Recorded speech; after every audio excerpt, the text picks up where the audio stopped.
In the early evening of May 7, 2008, Sayana Tolosa, a 65-year-old woman, was going about her usual routine in her kitchen in her apartment located in the quiet, southeastern European city of Chievo. Chievo, nestled at the base of a majestic mountain in northern Macedonia, is known for its serene beauty but lacks any significant events. Sayana worked as a house cleaner but was enjoying her day off, simply relaxing at home and eagerly awaiting the return of her adult son, Zoran. Sayana opened her kitchen windows, enjoying the evening air, when her phone rang. Her friend sounded worried and asked if she had been following the news.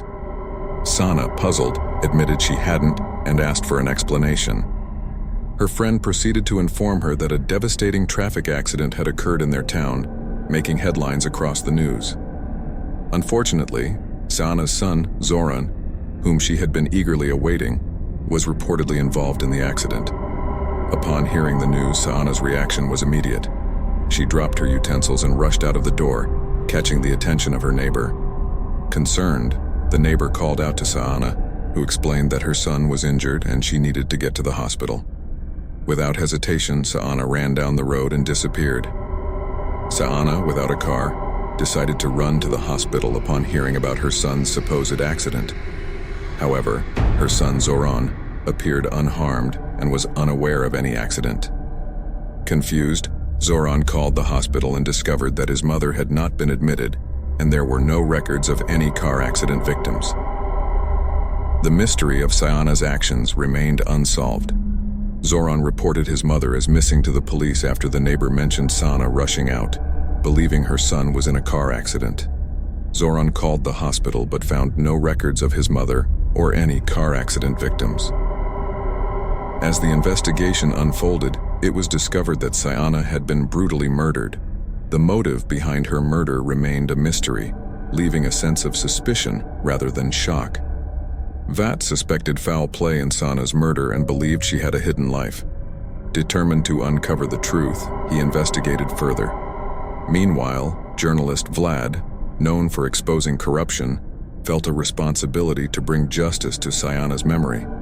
He spoke with Sayana's son Zoran, gathering information about her disappearance and the neighbor's account. By the end of the interview, Vlad felt that he had a comprehensive understanding of Sayana's life. Based on what Zoran had revealed about his mother's occupation as a cleaning lady, Vlad began to develop a working theory about what might have happened to Sayana. He believed that his theory had merit, considering the details he had learned. Over the next couple of days, Vlad conducted interviews with numerous individuals in Sayana's neighborhood, further piecing together the puzzle. Finally, on May 19th, just 3 days after Sayana's tragic murder, Vlad was ready to present his story, having gathered sufficient evidence and testimonies. Vlad's newspaper article was published, and its headline made a powerful impact.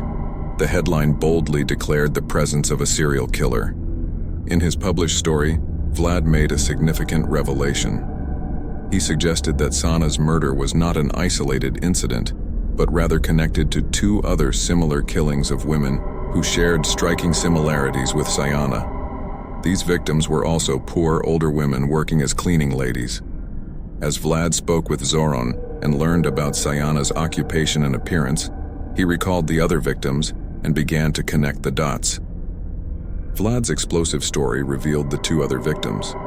Mitra Simjanosa, a 64-year-old woman murdered in 2005, and Luit Lakosa, a 56-year-old woman murdered in 2007. The article criticized the police's handling of the investigations into these cases, suggesting that wrongful arrests had occurred, resulting in a serious miscarriage of justice. Vlad believed the police mishandled previous investigations and failed to connect the dots between the murders. His article criticized the police, but they acknowledged that Vlad had uncovered new details suggesting a possible serial killer. Based on Vlad's story, the police decided to launch a fresh investigation, connecting the 3 murders and treating them as the work of a serial killer. Simultaneously, as they embarked on this new investigation, they also faced the challenge of addressing the concerns raised by Vlad's critical portrayal of their previous handling of the cases. Vlad noticed the police surveilling him as he conducted interviews and reported on the story. Despite expecting backlash for his critical reporting, he remained undeterred and accepted their presence as a potential form of intimidation. He believed he had fulfilled his duty and was willing to tolerate their monitoring. By early June, approximately 2 weeks after Sayana's murder and the initiation of the new serial killer investigation, the police had narrowed down their list of suspects from hundreds to just 3 individuals. They believed they were on the verge of making an arrest, feeling confident in their progress. Approximately a month later, on June 20th, Vlad continued to be closely monitored by the police, although they had not yet made any public statements regarding the progress of the serial killer investigation. The police were diligently carrying out their inquiries. However, on this particular day, Vlad's editor received a call from a police officer, informing them that an arrest was imminent in the serial killer case. The editor couldn't reach Vlad and found it strange that a police officer contacted them instead. They speculated that Vlad might be occupied or aware of the arrest.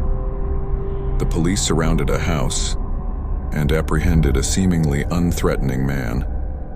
The editor received a shocking call, confirming that the arrested individual was Vlad, the serial killer they had been investigating. It would later be discovered that Vlad had maintained a composed and professional demeanor on the surface, but internally, he harbored a deep-seated rage, particularly towards his deceased mother, whom he viewed as a cruel and terrible person. Since his mother's passing in 2002, Vlad had become fixated on seeking revenge against her. His chosen method of revenge involved targeting random women who bore a striking resemblance to his mother, poor, older, and working as cleaning ladies. Vlad's 3 victims, Mitra, Lida, and Zana, had personal connections to his mother. Exploiting this, he gained their trust before luring them away and brutally killing them. In his newspaper story, Vlad intentionally included false details to mislead the police, such as a fabricated witness account and a radio broadcast about Zana's son being in an accident. These manipulations were part of Vlad's plan to trap and murder Zana. However, Vlad's downfall came when he included specific details in his article that had not been disclosed by the police. For instance, he revealed that all 3 victims had been strangled with telephone cords left at the crime scenes. This raised suspicion among the authorities, who began to consider Vlad as a potential suspect in the murders. As Vlad felt the police trailing him, he believed it was merely an attempt to intimidate him. In reality, the police were trailing Vlad, suspecting him to be the murderer. Their suspicions were confirmed when a DNA sample from Vlad matched evidence from the crime scenes. Following his arrest, Vlad was immediately charged with 2 of the 3 murders, and the police were preparing to charge him with the 3rd. They were also considering the possibility of a 4th victim, although they were not yet certain. Vlad died in jail under mysterious circumstances, officially ruled as a suicide.